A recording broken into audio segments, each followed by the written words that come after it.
अगर आपके ऊपर भी लाखों का कर्ज है तो यह वीडियो आज आपके लिए है। हमारे पीछे देखिए निःशुल्क कर्जा मुक्ति केंद्र। अभी हम निःशुल्क कर्जा मुक्ति केंद्र के ऑफिस में कर्जा मुक्ति अभियान का जो आप बैनर लगाया हुआ है, जो ऑफिस खोले हुए हैं, शहर में भी बहुत जगह होर्डिंग आपका लगा हुआ देखे, कैसे आखिर काम करता है, कहीं फ्रॉड तो नहीं कर रहे हैं? कर्जा मुक्ति अभियान का क्या क्या नियम है और किस प्रकार से लोगों को कर्जा से मुक्ति दिलाते हैं, कैसे लोगों का लाखों का जो कर्ज है उसको कैसे निपटारा करते हैं? सर बहुत बहुत स्वागत है आपका। बहुत आपका भी धन्यवाद और आपके चैनल के माध्यम से सभी को जय हिंद जय भारत। ये जो निःशुल्क कर्जा मुक्ति अभियान का जो आप बैनर लगाए हुए हैं, जो ऑफिस खोले हुए हैं, शहर में भी बहुत जगह होर्डिंग आपका लगा हुआ देखे, कैसे आखिर काम करता है, कहीं फ्रॉड तो नहीं कर रहे हैं आप लोग? बिल्कुल, आप बोल सकते हैं कि फ्रॉड है, लेकिन मैं नहीं बता सकता हूं कि ये फ्रॉड है, क्योंकि देखिए हम लोग कानून के पालक हैं और धार्मिक एकता ट्रस्ट जो रजिस्टर्ड संस्थान है, इनके माध्यम से कर्ज मुक्त भारत अभियान ये पूरी तरह से निःशुल्क है। अगर फ्रॉड की बात आती है तो हम 1 रुपये भी नहीं ले रहे हैं, तो फ्रॉड किस बात की? तो आखिर ये कैसे काम करते हैं, कैसे आप लोग लोगों को कर्जा से मुक्ति दिलाते हैं? हम लोग ये अभियान भारत के इकलौते और पहले पॉलिटिकल ट्रेनर गुरु श्री शाहनवाज चौधरी भारतीय सर के अधीन काम कर रहे हैं और उन्हीं का बनाया हुआ ये धार्मिक एकता ट्रस्ट है, जिसके माध्यम से हम लोग सर के 20 तरह के टिप्स हैं, जो टिप्स लोगों को बता करके उन्हें इनकम का सोर्स बढ़ाने के लिए ऑप्शन बताते हैं, वो ट्रेनिंग दे करके कर्ज से बाहर निकलवा रहे हैं। और जो व्यक्ति कर्ज के दलदल में, जैसे कोरोना हो, लॉकडाउन में कोरोना का आया और नोटबंदी हुई, जीएसटी हुई, जिसके कारण से बहुत सारे लोगों के बिजनेस खराब हुए। जब बिजनेस खराब होते हैं तो लोगों के रोजगार छूटते हैं। जैसे कि हम बैंक से 10 लाख का लोन ले लिए, तो उसको आप कैसे हमारा बैंक से लोन माफ करवा दीजिएगा? देखिए, लोन माफ करने का तरीका वो तो गवर्नमेंट के पास है। हाँ, आप 10 लाख की बात कर रहे हैं, यहाँ 25 लाख करोड़ पिछले 9 साल में माफ किया गया है। तो सबके अपने अपने तरीके हैं, कानून है, बिना कानून का कुछ भी नहीं होता है। अगर 25 लाख करोड़ रुपया माफ किया गया है, वो भी किसी कानून के तहत ही किया गया है। बिल्कुल।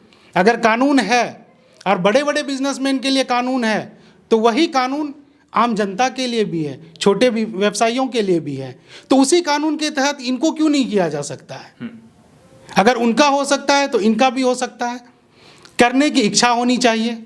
मतलब कि जितने भी लोगों के ऊपर कर्ज है, जो आपके पास रजिस्ट्रेशन करेंगे, उसके बाद फिर उसको आप सरकार तक पहुंचाएंगे? बिल्कुल। हम लोग ये अभियान पिछले 15 महीनों से चला रहे हैं, पूरे भारत में चला रहे हैं और अभी तक की जो डेटा है हमारे पास 15 लाख लोगों से ज़्यादा है।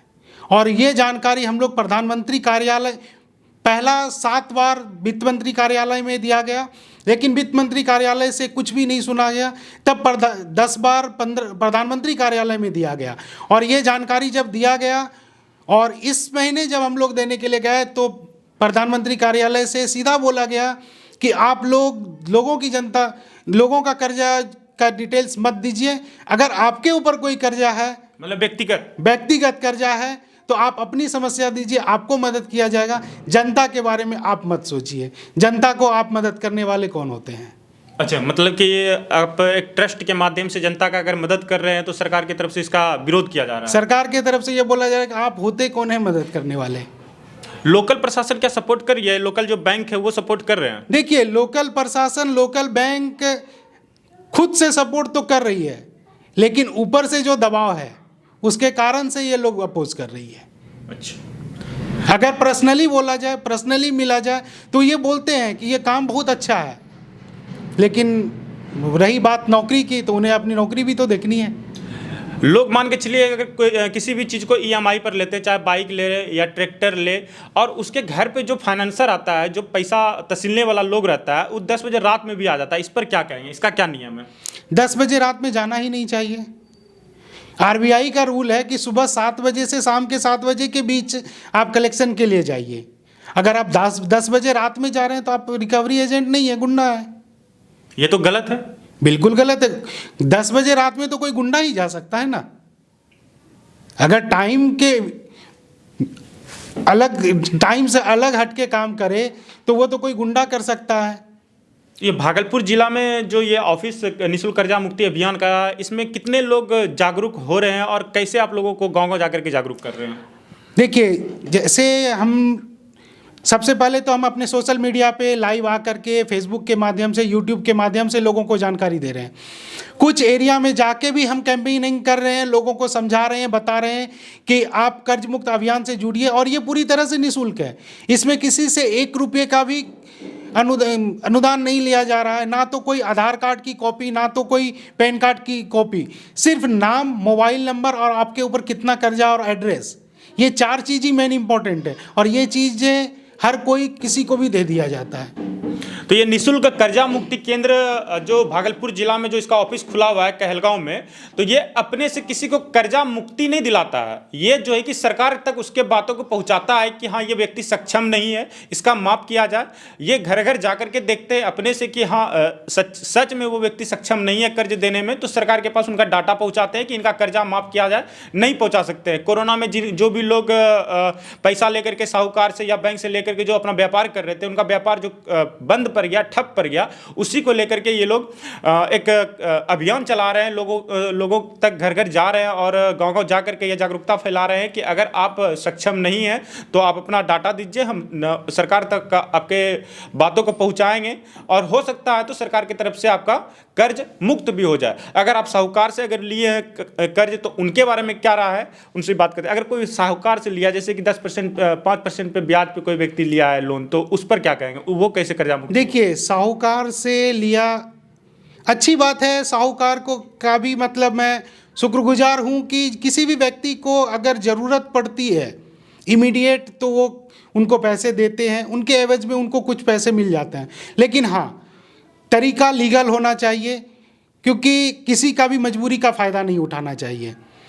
यहाँ पे कुछ मजबूरी का फ़ायदा उठाने के लिए हमें जो अभी तक शिकायत मिला है कि 15 से 20% तक के इंटरेस्ट पे दिया जा रहा है, तो 20% का इंटरेस्ट 5 महीने में पैसे डबल हो जाते हैं। और यहाँ तक सुना गया है कि अगर आप 1 महीने पैसे नहीं दिए तो वो भी इंटरेस्ट जो है वो प्रिंसिपल अमाउंट हो जाता है। तो समझिए कि वो मतलब टॉर्चर है, चक्रवृद्धि ब्याज चलने लगता है। सॉरी।